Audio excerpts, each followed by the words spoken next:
Los ejércitos secretos de la OTAN. Daniel Ganser. Capítulo 9. La guerra secreta en Portugal. El Gladio tenía una base eficaz en el Portugal de Salazar, aunque su funcionamiento se conoce solo de forma indirecta a través de las investigaciones italianas. El historiador Daniel Ganser ha logrado determinar el papel que desempeñó el Gladio en Portugal y las colonias africanas de ese país. El Gladio hizo posible que la OTAN, lejos de conformarse con asesinar a los opositores de Salazar, atacara también a líderes revolucionarios de primera línea como Amílcar Cabral. En mayo de 1926, el general Manuel Gómez da Costa tomó el poder en Portugal mediante un golpe de Estado, derogó la Constitución, disolvió el Parlamento e instauró la dictadura. Años más tarde, el dictador Salazar tomó las riendas del país. Salazar apoyó a Franco durante la Guerra Civil Española, proporcionándole tropas y armamento. Salazar y Franco se aliaron para garantizar a Hitler y Mussolini la neutralidad de toda la península ibérica, facilitando así considerablemente el accionar de estos últimos en el frente del este. Los cuatro dictadores estaban de acuerdo sobre la necesidad de combatir y erradicar el comunismo en la Unión Soviética y en sus respectivos países. Al salir victoriosa la URSS de la Segunda Guerra Mundial y como resultado de la derrota de Hitler y de Mussolini, en 1945 Salazar y Franco se vieron en una posición delicada, pero los Estados Unidos del presidente Truman se lanzaron entonces en una guerra mundial contra el comunismo y los dos dictadores de la península ibérica obtuvieron así el silencioso apoyo de Washington y de Londres. A pesar del apoyo de Salazar al golpe de Estado de Franco y de su alianza con las potencias del eje, Portugal fue autorizado en 1949 a figurar, para sorpresa de muchos, entre los miembros fundadores de la OTAN. Vino después un reinado de cerca de 40 años, prácticamente sin contraparte, hasta que el fallecimiento de Salazar en 1970 permitió al fin el comienzo de una transición hacia la democracia en Portugal y la integración de ese país a la Unión Europea. De forma similar a lo que pudo verse en las dictaduras latinoamericanas de extrema derecha y bajo el régimen autoritario de Franco, el pueblo portugués se encontraba bajo la permanente vigilancia de un aparato de seguridad que operaba desde la sombra y fuera de todo marco legal definido por el Parlamento. Las maniobras sucias contra la oposición en general y contra los comunistas fueron numerosas bajo el régimen de Salazar. Los encargados de dichas operaciones eran diversos servicios y órganos, como la tristemente célebre Policía Internacional e Defensa do Estado, PIDE, los servicios secretos militares portugueses, como las organizaciones de extrema derecha y las operaciones especiales que tuvieron lugar bajo la dictadura de Salazar, nunca se investigaron profundamente. Sus vínculos con la red Stay Behind anticomunista de la OTAN siguen siendo nebulosos. La existencia en Portugal de ejércitos secretos vinculados a la CIA y a la OTAN se reveló por vez primera en 1990 como resultado del descubrimiento del Gladio italiano. En Portugal, una radio lisboeta ha reportado que células de una red asociada a la Operación Gladio fueron utilizadas en los años 1950 para apoyar la dictadura de extrema derecha del Dr. Salazar. Pudo leerse entonces en la prensa internacional. 5 días después, el autor estadounidense Michel Parenti escribió, aunque sin identificar sus fuentes, que agentes del Gladio habían ayudado a consolidar el régimen fascista en Portugal. Más exactamente, la prensa local reveló en 1990 que el ejército secreto de Portugal existía y que se identificaba en clave como Aguinterspress, con el título Gladio, operaba en Portugal. El diario portugués O Jornal anunció a una población estupefacta que la red secreta concebida en el seno mismo de la OTAN y financiada por la CIA, cuya existencia acababa de ser revelada por Giulio Andreotti, disponía de una rama en Portugal. activa en los años 1960 y 1970. Se llamaba Aginterpress y estuvo posiblemente implicada en asesinatos cometidos en territorio portugués, así como en las colonias de Portugal en África. Aginterpress no tenía absolutamente nada que ver con la prensa. Aquella agencia no se encargaba de imprimir libros o folletos de propaganda anticomunista, sino de entrenar terroristas de extrema derecha, y se dedicaba a ejecución de trabajos sucios y operaciones clandestinas dentro y fuera de Portugal. Tan misteriosa como violenta, aquella organización contaba con el respaldo de la CIA y actuaba bajo las órdenes de cuadros de la extrema derecha europea que reclutaban militares fascistas con ayuda de la PIDE. La investigación del Senado italiano sobre Gladio y el terrorismo permitió determinar que Aginterpress había entrenado a algunos de los extremistas italianos, mientras los portugueses se enteraban de que una subdivisión de Aginterpress, bautizada como Organización Armada contra el Comunismo Internacional, también había operado en Italia. Los senadores italianos descubrieron que la organización Aginterpress había recibido apoyo de la CIA y que la dirigía el capitán Yves Guillon, más conocido bajo el seudónimo de Yves Guérin Serac. Especialista en operaciones clandestinas, a quien Estados Unidos había conferido varias condecoraciones militares, como la American Bronze Star, por su participación en la Guerra de Corea. Según indican los resultados de la investigación criminal, concluida el informe italiano sobre la investigación, Aginterpress era una central de inteligencia vinculada a la CIA y a los servicios secretos portugueses y especializada en operaciones provocadoras. Mientras el gobierno portugués hacía todo lo posible por no abrir una investigación sobre la sombría historia de Aginterpress y de la guerra secreta, la Comisión Senatorial Italiana proseguía sus propias investigaciones. En 1997, la Comisión Senatorial Italiana escuchó la comparecencia del juez Guido Salvini, verdadero experto en lo tocante al terrorismo de extrema derecha. Este magistrado examinó detalladamente los documentos disponibles sobre Aginterpress.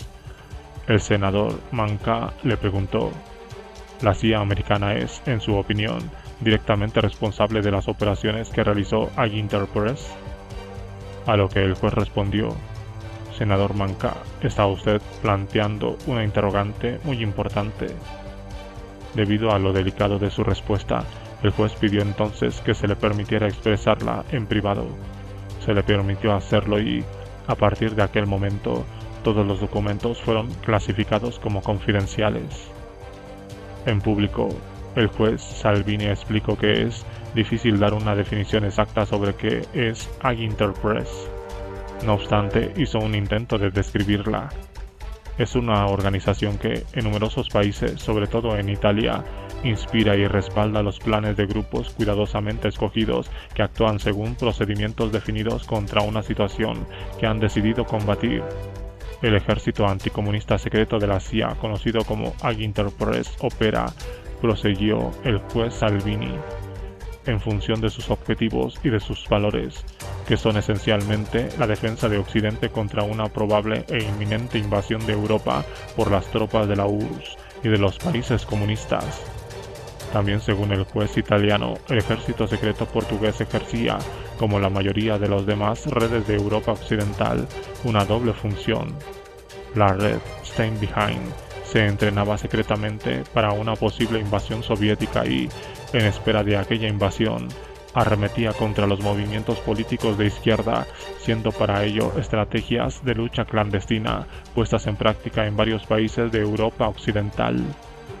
Aunque muchos de sus miembros ya habían prestado servicios en diferentes grupúsculos anticomunistas en años anteriores, Aginterpress no se fundó oficialmente en Lisboa hasta septiembre de 1966. Sus fundadores y la CIA se sentían al parecer más motivados por las posibilidades de acción interna que por el temor de una hipotética invasión soviética. La fundación se produjo, en efecto, en medio de un periodo que se caracterizó por las manifestaciones de izquierda contra la guerra de Vietnam y en rechazo al apoyo de Estados Unidos a las dictaduras de extrema derecha en Latinoamérica y Europa, específicamente en Portugal. El dictador Salazar y su policía, la PIDE, temían sobre todo que aquel movimiento social fuese capaz de desestabilizar su régimen, así que recurrieron a Interpress para contrarrestarlo. La mayoría de los soldados de la sombra reclutados por la CIA para nutrir las filas del ejército secreto ya habían combatido en África y en el sudeste asiático, donde habían tratado de impedir inútilmente la independencia de las antiguas colonias. El propio dictador de Interpress, el capitán Yves Guérin Sérac, ferviente católico y ardiente anticomunista reclutado por la CIA, era un ex oficial del ejército francés que había vivido la derrota de Francia ante el Reich en la Segunda Guerra Mundial. También había participado en la Guerra de Indochina, 1946 a 1954, en la Guerra de Corea, 1950 a 1953, y en la Guerra de Argelia, 1954 a 1962. Había sido miembro de la famosa 11ª Semibrigada Paracaidista de Choque, unidad encargada del trabajo sucio bajo el mando del SDC, el Servicio de Inteligencia de Francia, que a su vez también estaba vinculado a la red Steinbeheim, conocida en Francia como la Rosa de los Vientos. Guérin Sérac había fundado en 1961 y con otros oficiales del 11º de Choque, la organización del ejército secreto OAS, que luchó por mantener a Argelia bajo la dominación francesa y trató de derrocar al general de Gaulle para instaurar en Francia un régimen autoritario anticomunista. Después de la independencia de Argelia, en 1962, y de la disolución de la OAS, los exoficiales del ejército secreto, entre los que se encontraba Guérin Sérac, seguían estando en grave peligro, así que huyeron a Argelia y, a cambio de asilo, ofrecieron a los dictadores de Latinoamérica y Europa su gran experiencia en materia de guerra secreta, de operaciones clandestinas, de práctica del terrorismo y del contraterrorismo. Esta diáspora de la OAS vino a fortalecer las organizaciones terroristas de extrema derecha en numerosos países. En junio de 1962, Franco recurrió a las habilidades de Guérin Sérac y lo incorporó a las acciones del ejército secreto español contra la oposición. De España, Guérin Sérac pasó posteriormente a Portugal, país que él veía como el último imperio colonial y principalmente como el último bastión contra el comunismo y el ateísmo. Como perfecto soldado de la Guerra Fría, Guérin Sérac ofreció sus servicios a Salazar. Los demás depusieron las armas, yo no. Después de la OAS, huí a Portugal para continuar la lucha y extenderla a su verdadera escala, o sea, a la escala planetaria. En Portugal, Guérin Sérac se vinculó a extremistas franceses y a los renegados de la OAS.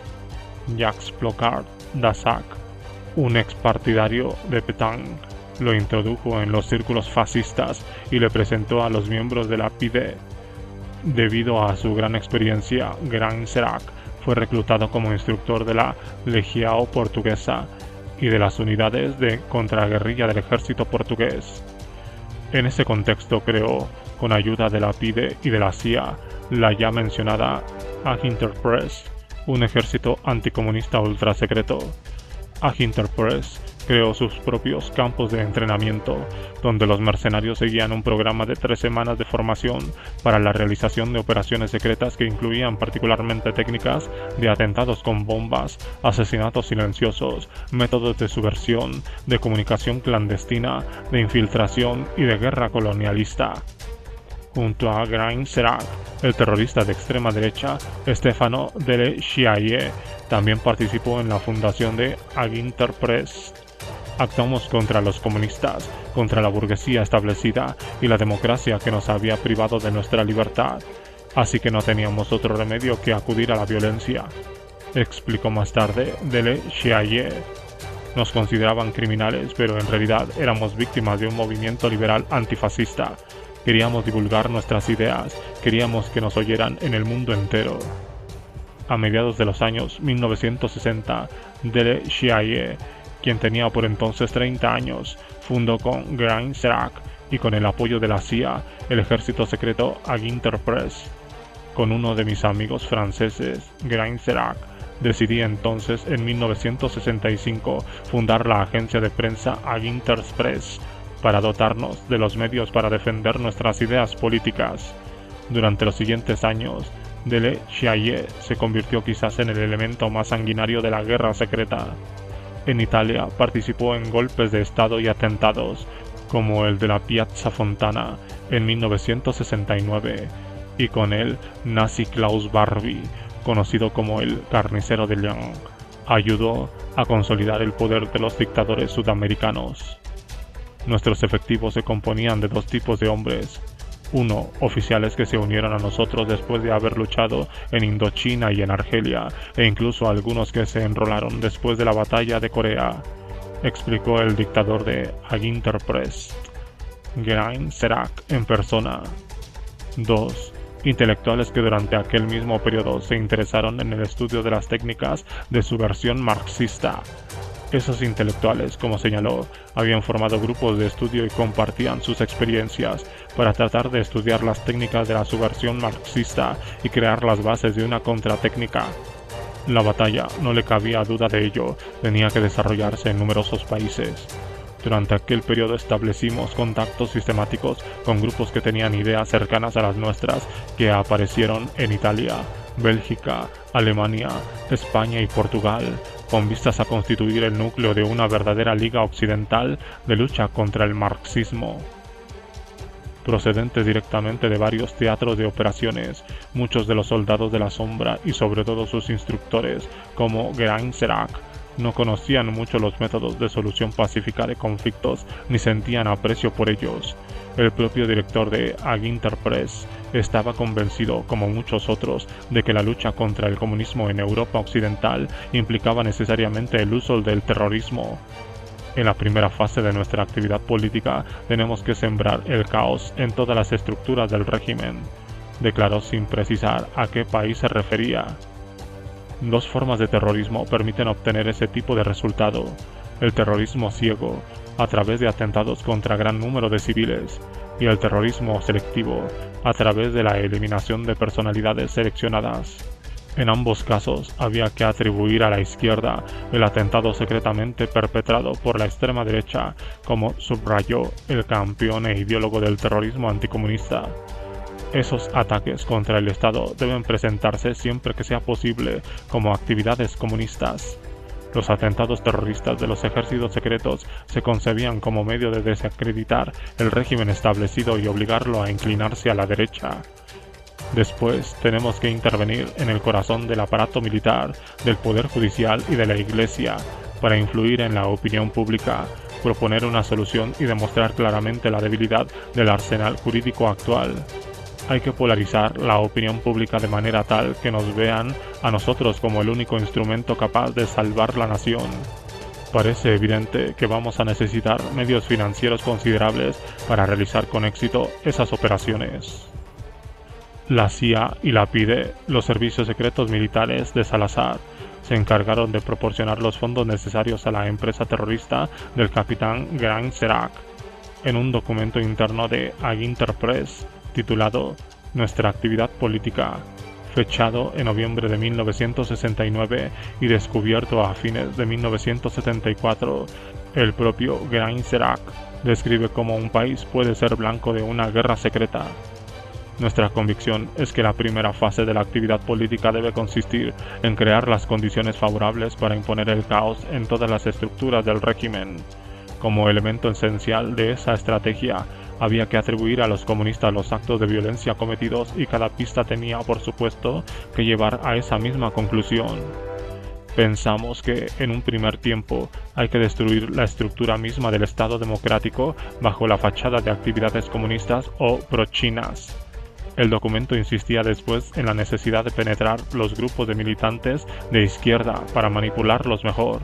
Además, disponemos de hombres infiltrados en esos grupos, lo cual nos permitirá actuar incluso sobre la ideología del medio a través de acciones de propaganda y de otro tipo, realizadas de manera tal que parezcan ser obra de nuestros adversarios comunistas. Ese tipo de acciones bajo bandera falsa concluía aquel plan de acción. crearán un sentimiento de hostilidad en contra de quienes amenazan la paz de cada una de nuestras naciones, entiéndase contra los comunistas. Durante la primera fase de su plan, los oficiales, mercenarios y terroristas de Aginterpress se dedicaron a debilitar y liquidar las facciones de guerrilleros que luchaban por la independencia de las colonias portuguesas. A mediados de los años 1960, el primer teatro de operaciones de la organización no fue por lo tanto Europa sino África, donde el ejército portugués luchaba contra varios movimientos independentistas. Aginterpress desplegó sus responsables de operaciones en los países limítrofes de África portuguesa. Sus objetivos incluían la eliminación de los líderes de los movimientos de liberación, la infiltración, el establecimiento de redes de información y de agentes provocadores y el uso de falsos movimientos de liberación. Aquellas guerras secretas se desarrollaban en coordinación con la PIDE y con otros servicios del gobierno portugués. Aginter mantenía correspondencia escrita con la PIDE en el marco de sus operaciones especiales y de sus misiones de espionaje. Entre las importantes personalidades víctimas de los asesinatos que orquestó Aginterpress en Portugal y en las colonias portuguesas figuran probablemente Humberto Delgado, líder de la oposición portuguesa, Amílcar Cabral, una de las figuras emblemáticas de la Revolución Africana, y Eduardo Mondlane, líder y presidente del Frente de Liberação de Moçambique, Frelimo, asesinado en febrero de 1969. A pesar de la violencia de los métodos empleados, Portugal no logró impedir que sus colonias alcanzaran la independencia. Goa fue incorporada a la India en 1961. Guinea-Bissau alcanzó la independencia en 1974. Angola y Mozambique lo hicieron en 1975 y, aquel mismo año, Indonesia invadió Timor Oriental. Paralelamente a aquellas guerrillas colonialistas, Aginterpress desempeñó también un importante papel en las guerras secretas contra los comunistas de Europa Occidental. Los documentos disponibles sobre los ejércitos Stand Behind de la OTAN y la guerra clandestina parecen indicar que la organización lisboeta fue responsable de más violencia y más asesinatos que cualquier otro ejército secreto del viejo continente. Sus soldados de la sombra tenían una mentalidad diferente y actuaban según esa mentalidad. Contrariamente a sus colegas del P-26 suizo o del Rock noruego, participaban en verdaderas guerras abiertas en las colonias portuguesas y mataban en serie bajo las órdenes de un capitán que, con una experiencia adquirida en Indochina, Corea y Argelia, no concebía otra forma de acción que la violencia. El crimen de los soldados de la sombra cometido en nombre de la lucha contra el comunismo sobre el que tenemos la mayor cantidad de información es probablemente el atentado de la Piazza Fontana, que estremeció Roma, la capital política de Italia, y Milán, su capital industrial, poco antes de la Navidad, el 12 de diciembre de 1969.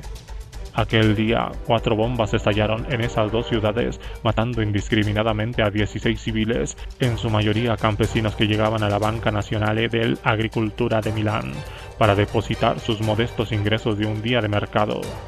80 personas resultaron heridas y mutiladas. Una de las bombas de la Piazza Fontana no llegó a estallar debido a una falla del mecanismo de relojería, pero los agentes del CID y de la policía que llegaron al lugar de los hechos se apresuraron a destruir los indicios comprometedores, haciéndola estallar también. La ejecución de aquel atentado obedecía exactamente a las estrategias de la guerra secreta definidas por Geraint Serac. Los servicios secretos militares italianos atribuyeron a aquel acto a la extrema izquierda, llegando incluso a plantar componentes de un artefacto explosivo en la residencia del editor Giangiacomo Feltrinelli, conocido por sus opiniones de izquierda, y arrestaron de paso a numerosos comunistas.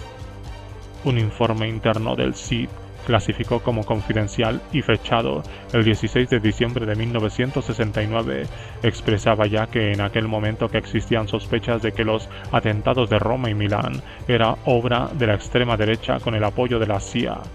Sin embargo, se hizo pensar a la opinión pública que los comunistas italianos, muy influyentes en aquella época, habían decidido recurrir a la violencia para conquistar el poder. En realidad, los responsables de aquellos atentados eran probablemente las organizaciones fascistas Ordine Nuovo y Avanguardia Nazionale, que actuaban en estrecha colaboración con los ejércitos Steinbeheim. El militante de extrema derecha Guido Gianettini, quien estuvo directamente implicado en los atentados, era un cercano colaborador de la organización portuguesa Aginterpress. La investigación confirmó que había existido efectivamente vínculos entre Aginterpress, Ordine Nuovo y Vanguardia Nazionale, anunció el juez Salvini a los miembros de la comisión investigadora del Senado. Se observa claramente que Guido Gianettini estaba en contacto con Guerian Serac en Portugal desde 1964. Se ha comprobado que instructores de Aginterpress viajaron a Roma entre 1967 y 1968 y que allí entrenaron a los miembros de Vanguardia Nazionale en el manejo de explosivos. Basándose en los documentos disponibles y en testimonios recogidos, el juez Salvini concluyó que Aginterpress, fachada de la CIA, había desempeñado un papel decisivo en las operaciones clandestinas secretas realizadas en Europa Occidental y había emprendido una serie de atentados muy sangrientos con vistas a desacreditar a los comunistas italianos. Estos hechos fueron confirmados en marzo de 2001 por el general Giandelio Maletti, ex jefe del contraespionaje italiano, quien compareció como testigo en el juicio contra varios militantes de extrema derecha acusados de haber provocado la muerte de 16 personas en los atentados de Piazza Fontana. El general Maletti declaró ante el tribunal de Milán que la CIA, siguiendo las directivas de su gobierno, quería hacer surgir un nacionalismo italiano capaz de contrarrestar la inclinación del país hacia la izquierda, y con esa perspectiva no es imposible que haya recurrido a los terrorismos de extrema derecha. Aquel importante testimonio equiparaba a la CIA con una organización terrorista. No olviden que quien estaba al mando en aquella época era Nixon, recordó el general. Y Nixon no era un tipo cualquiera, era un político muy hábil, pero también era un hombre de métodos poco ortodoxos. El juez italiano Guido Salvini confirmó que todas las pistas concluían a un servicio de inteligencia extranjero. Cuando habla de servicio de inteligencia extranjero, ¿usted quiere decir la CIA?, insistieron los periodistas italianos, a quienes Salvini dio esta prudente respuesta. Podemos afirmar que sabemos perfectamente quién participó en la preparación de los atentados y quién estaba sentado a la mesa cuando se dieron las órdenes. Eso es irrebatible. No satisfecho con luchar contra el comunismo en Italia, el capitán Guerin Serac estaba firmemente decidido a expandir la lucha a escala mundial.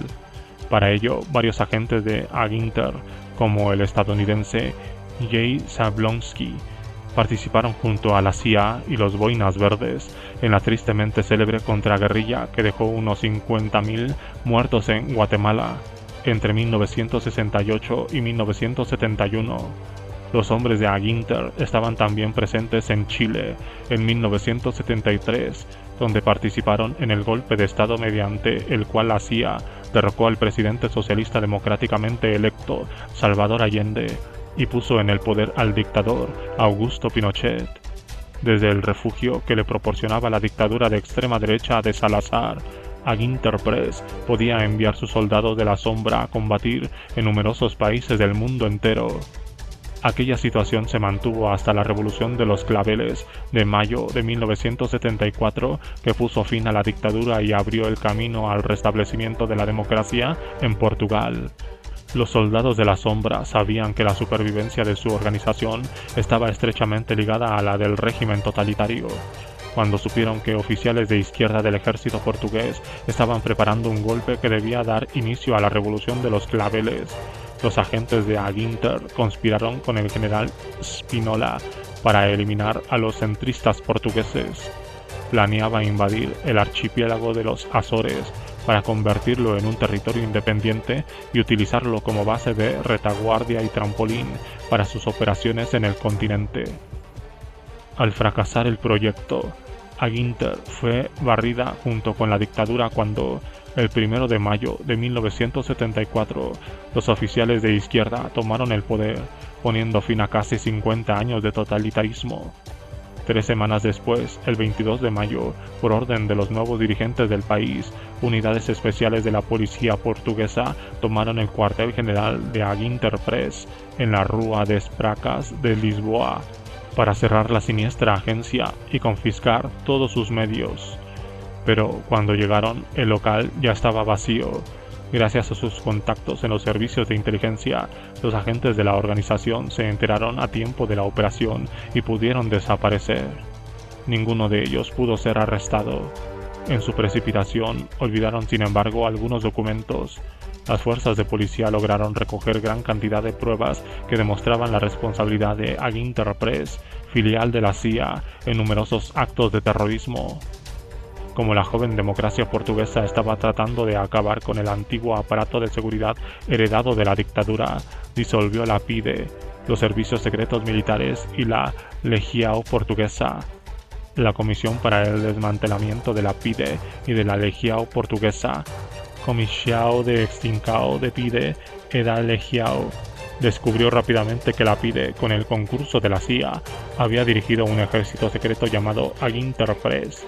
La comisión solicitó entonces consultar los expedientes sobre Aginter reunidos durante el registro realizado en sus oficinas y que contenía todas las pruebas necesarias. La historia del ejército secreto portugués iba a ser, por primera vez, objeto de una investigación. Pero de pronto desaparecieron todos los expedientes. El dossier Aginterpress fue sustraído de la Comisión para el Desmantelamiento de la PIDE y de la Legión Portuguesa y desapareció definitivamente, deploró años más tarde el diario portugués O Jornal en un artículo sobre la red Gladio. ¿Cómo pudo suceder aquello? ¿Por qué se mostró la comisión tan negligente con informaciones tan esenciales? El italiano Barbachetto, quien trabaja para la publicación política milanesa L'Europeo, escribió posteriormente: 3 de mis colegas estaban presentes cuando se confiscaron los archivos de Aginter. Solo pudieron fotografiar algunos fragmentos de la considerable cantidad de datos que se recogió aquel día, con títulos como Mafia o Contribuyentes financieros alemanes. Los documentos confiscados revelaban los nombres codificados de los socios de Aginter. Los documentos fueron destruidos por el ejército portugués, indicaba Barbachetto. Señalaba además que el ejército portugués trataba visiblemente de evitar incidentes diplomáticos con los gobiernos italiano, francés y alemán, incidentes que inevitablemente se hubiesen producido de haberse revelado las actividades de Aginter en esos países. Un nuevo servicio portugués de inteligencia, el SDCI, sustituyó a la PIDE. El SDCI investigó sobre Aginter y concluyó que la siniestra organización había tenido 4 misiones. Primeramente, había servido de buró de espionaje dirigido por la policía portuguesa y a través de esta por la CIA, el BND de Alemania Occidental u Organisazione Gehlen, la Dirección General de Seguridad Española, el BOS sudafricano y posteriormente el KIP griego. Paralelamente a esa función de obtención de información de inteligencia, Aginterpress había servido también de centro de reclutamiento y de entrenamiento de mercenarios y terroristas, especializados en sabotajes y asesinatos. Según el informe del SDCI, Aginterpress también había sido un centro estratégico para operaciones de adoctrinamiento de extrema derecha y neofascista en África subsahariana, en Sudamérica y en Europa, realizadas en colaboración con regímenes fascistas o asimilados a estos, y con conocidas figuras de la extrema derecha y grupos neofascistas activos a nivel internacional. Y por último, Aginter servía de cobertura a un ejército anticomunista secreto, a una organización fascista internacional bautizada Orden y Tradición, con su ala paramilitar, la OASI, Organización Armada contra el Comunismo Internacional. A la caída de la dictadura, Grany Serac y sus activistas anticomunistas huyeron de Portugal hacia la vecina España. Allí, bajo la protección de Franco, instalaron en Madrid su nuevo cuartel general. A cambio del asilo político, los hombres de Aginter, fieles a su compromiso, se pusieron a la disposición de los servicios secretos españoles para perseguir y eliminar a los dirigentes del movimiento separatista vasco ETA. prosiguieron sus operaciones clandestinas en el extranjero y trataron de desacreditar al Frente de Liberación Nacional argelino. Yo puedo citarles otro ejemplo particularmente interesante, declaró el juez Salvini a los senadores italianos y les reveló que, en 1975, desde su base española, los hombres de Guérin Serac, con ayuda del estadounidense Salvi y de extremistas franceses, italianos y españoles, organizaron una serie de atentados que firmaban como SOA para comprometer a los soldados de la oposición argelina. Las bombas fueron instaladas en las embajadas argelinas en Francia, Alemania, Italia y Gran Bretaña y deterioraron la imagen de la oposición argelina, cuando en realidad los atentados eran obra del grupo de Guérin Serac, lo cual da una idea de sus capacidades de disimulación y de infiltración. La bomba instalada ante la embajada argelina en Frankfurt no llegó a explotar y la policía alemana pudo examinarla minuciosamente. Para entender las relaciones de Guérin Serac y Aginterpress, basta con observar la complejidad del artefacto explosivo, subrayó el juez Salvini. Contenía C4, un explosivo utilizado únicamente por el ejército americano que no se observa en ningún atentado cometido por anarquistas. Repito que era una bomba muy sofisticada. Aginter disponía de C4, así que se pueden deducir fácilmente el apoyo que recibía.